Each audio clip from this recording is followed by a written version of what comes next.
Hello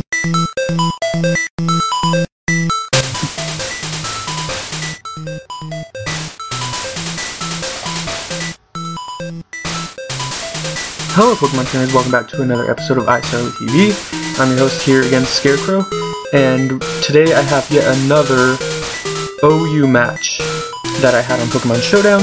This is a post-narration, meaning I already did this battle and this is just a replay of it. And yeah, I wanted to show off my new background that I was using in Pokemon Showdown that I downloaded, but I'll show that in another video, maybe in a live showdown or something like that with Dieter or something. But if you look at my team, first of all, I do not take any credit for this team. I actually copied it from PokeAimMD, who's a really popular YouTuber, and he's very, very good at battling. He is one of my favorite YouTubers to watch, and he's just very, very good. So he was doing a road to rank 1 on his channel, and he ended up getting first on the ladder, which is awesome. And this was one of the teams that he used during one of those episodes, so he may not have made this team, because I know sometimes he does not make his own team. Sometimes he uses teams that friends make for him, that other really good team builders make. So this, I'm honestly not sure whose team this is exactly. It could be his own creation, but whoever's it is not mine, and I don't take any credit for it. But anyway, it's been working out really well for me. I've actually been using it for maybe a week now, and I actually haven't lost a game with it, so I guess that speaks to how well made it is. And I'm personally not a very good team builder. I guess I'm okay at battling, but when it comes to actually making very good teams, it's really hard. So the kind of core of the team, or there are a lot of synergies in this team. Basically, it's the 3 offensive Pokemon on the bottom, which are Charizard, Mega Charizard X, Sandrush Excadrill, and Choice Specs Keldeo, and then the defensive pivots are my specialty defensive Rotom Wash, and with a little bit of defensive bulk, and then max HP, max defense Clefable with Calm Mind. So it's Calm Mind Clefable, and it's amazing. It's really good. And then this is basically bulky T-Tar, good for setting up sand, good for setting up rocks, and good for switching into certain threats. So I looked at my opponent's team, and I figured they'd probably lead with Frostlass. As you see here, I actually did lead with Rotom Wash. I felt like Rotom Wash was probably the best thing I had to lead against just about everything my opponent had. Rotom Wash's probably worst matchup of these 6 was probably Frostlass, so I probably should have foreseen the Frostlass lead and maybe led with T-Tar, which probably would have been better against Frostlass. But as you'll see, I make some kind of misplays in this battle, but I guess I end up making up for it somehow, and my opponent plays very well too. It ends up being a very close battle, so we'll watch. Let me speed it up a little bit. So my opponent does lead with Frostlass, as I lead with Rotom Wash, and they get up the spikes right away, and I just Volt Switch out of there. I could have gone for Will-O-Wisp, but I thought maybe they would predict that and taunt, so I felt like that was probably my best play. And here, I take this opportunity to get at my rocks, knowing that really Frostlass can't even touch T-Tar, and they probably expected me to attack them, so I didn't think they'd go for taunt there. And here, I kind of should have seen this Destiny Bond coming. I kind of saw it coming right after I clicked Crunch by the time it was too late. So I ended up losing T-Tar there. T-Tar would have been helpful against Thundurus and Goodra, but, you know, a misplay is a misplay. So here I go into Keldeo, and I hope that they don't go into Goodra, because really, everything on my opponent's team takes a massive amount of damage from Choice Spec Scald. And of course, the one thing I don't want them to go to is Goodra, and they do go into it.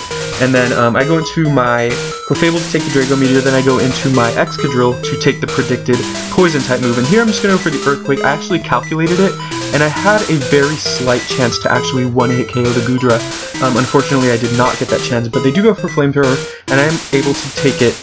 And here they go into Gliscor, and I'm like, okay, well, I'm just going to leave my Excadrill in to die, because it pretty much served its purpose. It took out one of their biggest threats, and even though Excadrill is good against Thundurus and maybe even Mawile, I have plenty of other things that can take those threats on, so I felt like I didn't really need Excadrill that much. So I'm just going to spam Iron Head here.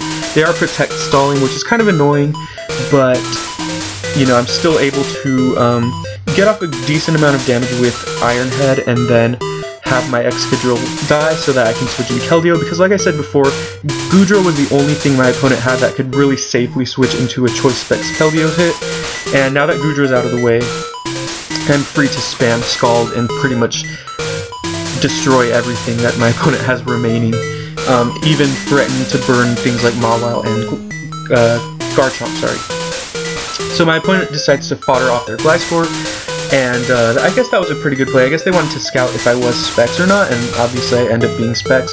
Then they go into Thundurus, and I figured Clefable's a great switch into Thundurus, so I'm just going to switch in, go for the Moon Blast, and I figured I could wall this Thundurus pretty well.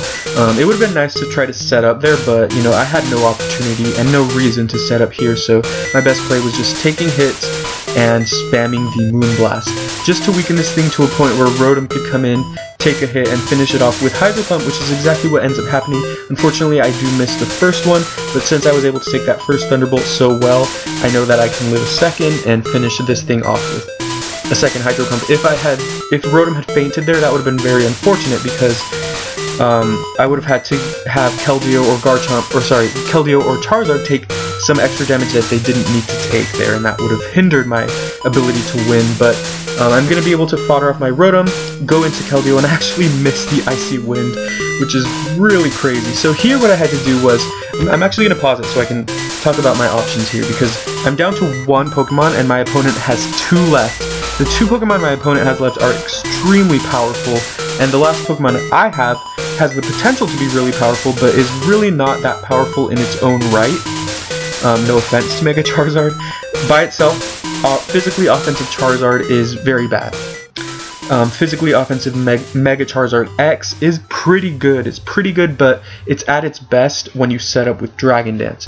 So that's the exact set I'm running, is Dragon Dance, Roost, Dragon Claw, and Flare Blitz. So there was a good chance that I lost this battle. Actually, if my opponent had attacked here and gone for the Outrage against my Charizard, it would have easily one-hit KO'd my Charizard, even though I have some slight bulk investment. So what I had to do here was hope that my opponent hits themselves in confusion so that I could get off a Dragon Dance for free, essentially, and then Mega Evolve, one-hit KO them with the Dragon Claw, and hope and pray that my opponent's Mawile cannot live a Flare Blitz. So let's see what happens here.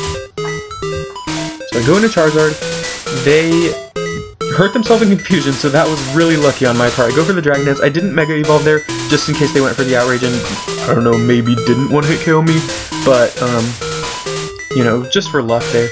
Then I Mega Evolve, one-hit KO with the Dragon Claw because I did calc it and it would have one-hit KO'd, and then they do get the Intimidate on me, so I have to hope that Mega Charizard X is powerful enough to one-hit KO Mawile with a Flare Blitz, and it is, luckily. Even at the -1, it was at neutral attack, because I got +1 from the Dragon Dance, then -1 from the Intimidate, and luckily I am able to live a Sucker Punch and kill with Flare Blitz. So that added bulk actually really helped. Yeah, this Mega Charizard I think is max attack,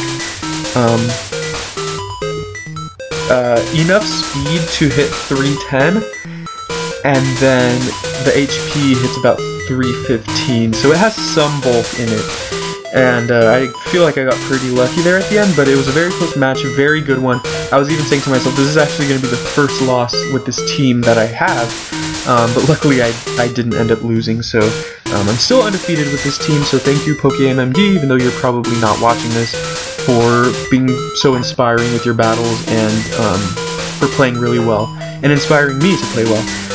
I've been playing a lot better with this team than you saw here. This was probably one of my misplay matches, more or less, but, and especially because I only won because Garchomp hit itself in confusion, so, but you know, hacks, if you want to call it that, is part of the game, confusion is part of the game, and it's very easy to get frustrated when it happens to you, but, you know, it's supposed to happen because that's how it was implemented into the game as chance, so that, you know, there would be some element of surprise, I guess.